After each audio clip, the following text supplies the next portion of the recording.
اللہ الرحمن الرحیم نحمدہ ونصلی علی رسولہ الکریم اما بعد۔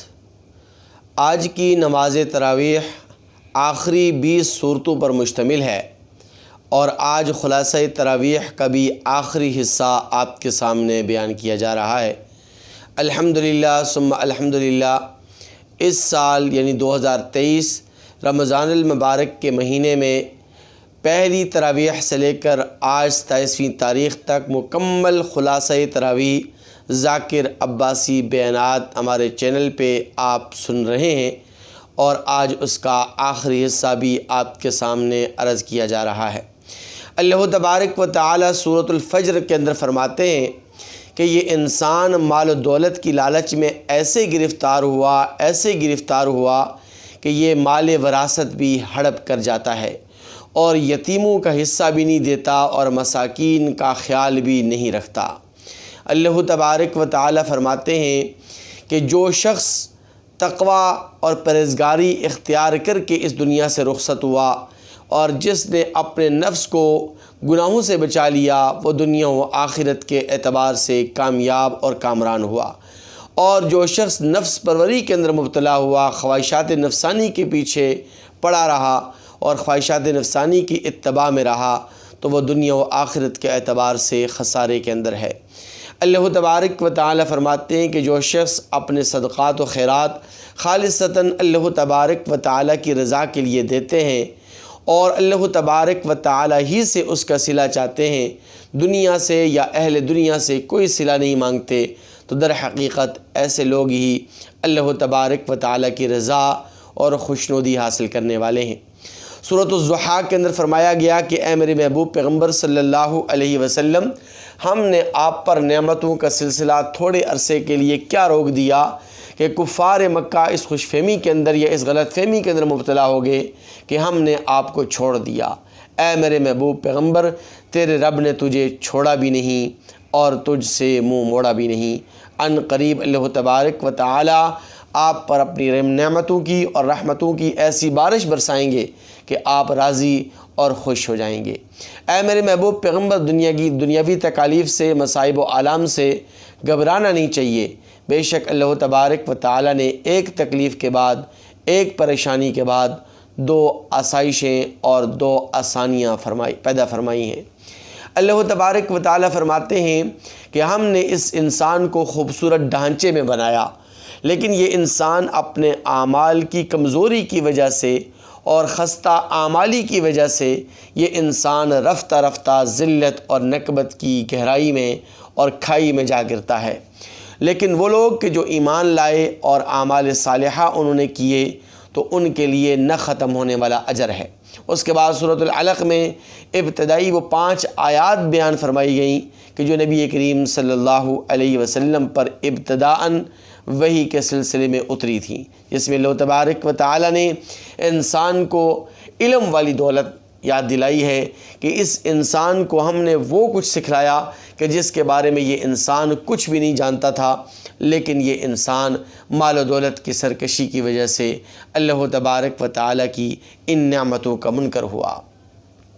اللہ تبارک و تعالی فرماتے ہیں کہ ہم نے اس قرآن مجید فرقان حمید کو لیلۃ القدر کے اندر اتارا، اور وہ رات ایسی رات ہے لیلۃ القدر کی جو 1000 مہینوں سے بہتر رات ہے۔ اللہ تبارک و تعالی فرماتے ہیں کہ کفار اور اہل کتاب میں سے وہ کہ جو شرک کے اندر مبتلا ہوئے، تو یہ لوگ پوری کائنات میں، پوری مخلوقات میں سب سے بدترین مخلوق ہیں۔ اس کے مقابلے میں وہ لوگ کہ جو ایمان لائے اور اعمال صالحہ انہوں نے اختیار کیے، یہ لوگ پوری کائنات میں، پوری مخلوقات میں، تمام مخلوقات میں اللہ تبارک و تعالی کی سب سے محبوب ترین اور سب سے بہترین مخلوق ہیں۔ ان سے اللہ راضی اور یہ اللہ سے راضی۔ اللہ تبارک و تعالی فرماتے ہیں کہ روز محشر ایک ایسا انصاف والا دن ہے کہ جس میں ذرہ برابر کسی کی نیکی ضائع نہیں کی جائے گی، اور وہ ایسا انصاف والا دن ہے کہ ذرہ برابر کسی کی برائی چھپائی بھی نہیں جائے گی۔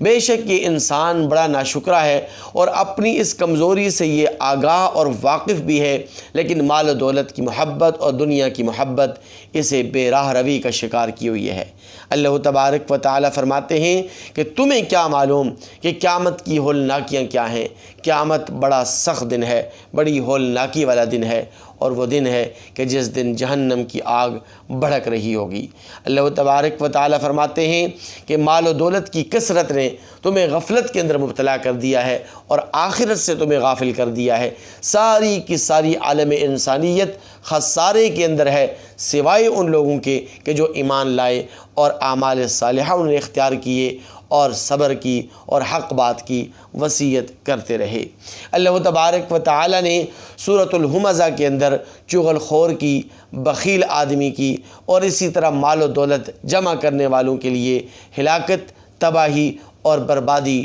ارشاد فرمائی ہے۔ اللہ تبارک و تعالی فرماتے ہیں کہ اے میرے محبوب پیغمبر صلی اللہ علیہ وسلم، کیا آپ نے نہیں دیکھا کہ جب ابرہا کا لشکر ہاتھیوں سمیت میرا گھر، میرے خانہ کعبہ کو منہدم کرنے کے لیے آیا تو میں نے اسے چھوٹے چھوٹے پرندوں ابابیل کے ذریعے سے اسے تباہ و برباد کر دیا۔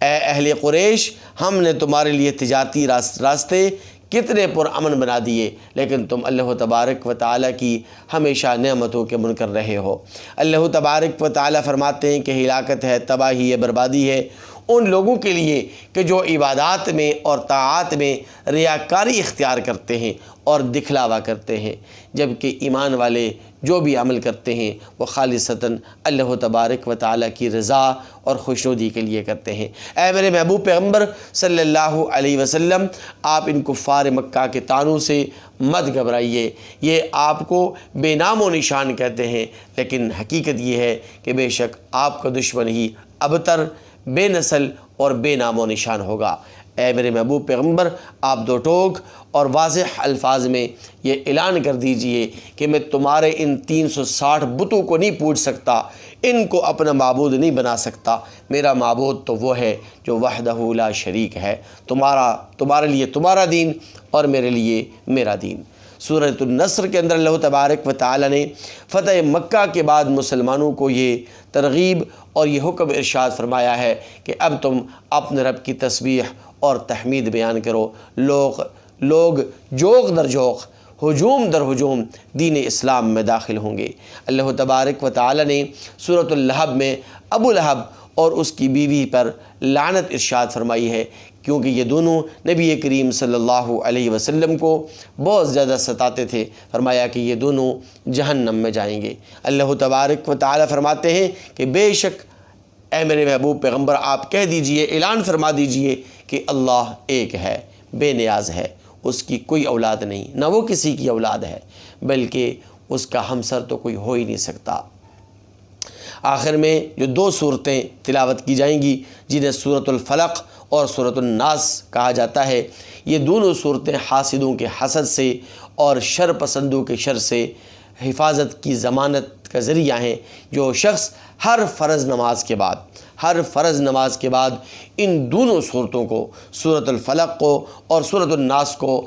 پڑھ کر اپنے اوپر دم کرتا ہے، اللہ تبارک و تعالی اسے ہر قسم کے جادو، ہر قسم کے شر، ہر قسم کے حسد سے محفوظ اور مامون فرماتے ہیں۔ دعا ہے رب کریم سے کہ اللہ تبارک و تعالی ہمیں قرآن مجید فرقان حمید کے تمام احکامات پر عمل کرنے اور اللہ تبارک و تعالی ہمیں 24 گھنٹے کی زندگی اپنے محبوب پیغمبر صلی اللہ علیہ وسلم کی مبارک اور سنتوں کے مطابق گزارنے کی توفیق مرحمت فرمائے۔